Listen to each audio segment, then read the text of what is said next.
Pemirsa, meski baru sebatas usulan oleh DPR RI, rancangan undang-undang tentang larangan mengkonsumsi minuman beralkohol menuai banyak kontroversi di masyarakat.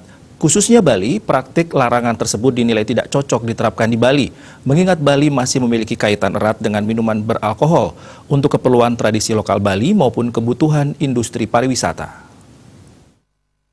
Konsumsi minuman beralkohol dinilai oleh sebagian masyarakat terlalu menentang keberagaman di Indonesia.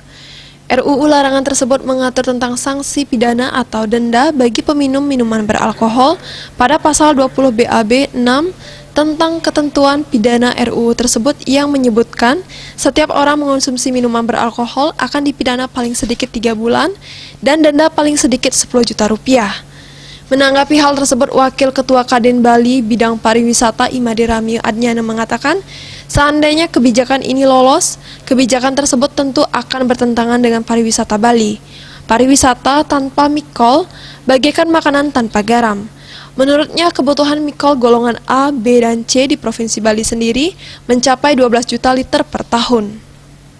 Jadi, larangan tersebut justru bertentangan dengan esensi Pergub Bali nomor 1 tahun 2020 tentang tata kelola minuman fermentasi dan destilasi khas Bali. Juga, RUU tersebut tidak sejalan dengan konsep kearifan lokal di Bali. Terkait dengan adanya wacana pelarangan mikol, saya kira ini sangat tendensius ya. Dan kami seandainya ini kebijakan ini tetap dijalankan, ini akan sangat bertentangan dengan pariwisata. Karena apa? Pariwisata tanpa mikol ini sama dengan kayak makanan tanpa garam, Pak, ya. Jadi pariwisata di Bali kebutuhan mikol golongan A, B, C itu kurang lebih 12 juta liter dan sekarang baru terpenuhi hampir 7 juta. Jadi ada kekurangan per tahun. Jadi ada kekurangan 5 juta liter mikol untuk kebutuhan pariwisata yang ada di Bali. Oleh karena itu kebijakan pemerintah Provinsi Bali dalam hal ini dikeluarkannya Pergub nomor 1 tahun 2020 ini adalah memberikan angin segar sebetulnya kepada industri pariwisata. Dalam hal ini kebutuhan 5 juta itu bisa terpenuhi untuk kebutuhan pariwisata dan juga mengangkat minuman tradisional Bali menjadi spirit ke-7 dunia. Ini hal yang penting yang mesti harus dipahami.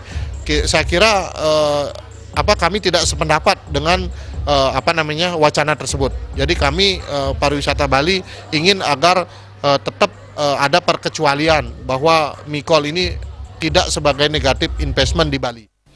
Dalam hal ini, Kadin Bali tengah berupaya untuk menyuarakan hal tersebut dan berharap pemerintah pusat dapat mempertimbangkan dengan melihat Bali sebagai salah satu destinasi wisata dunia dengan tingkat konsumsi mikol yang cukup tinggi. Agung Rai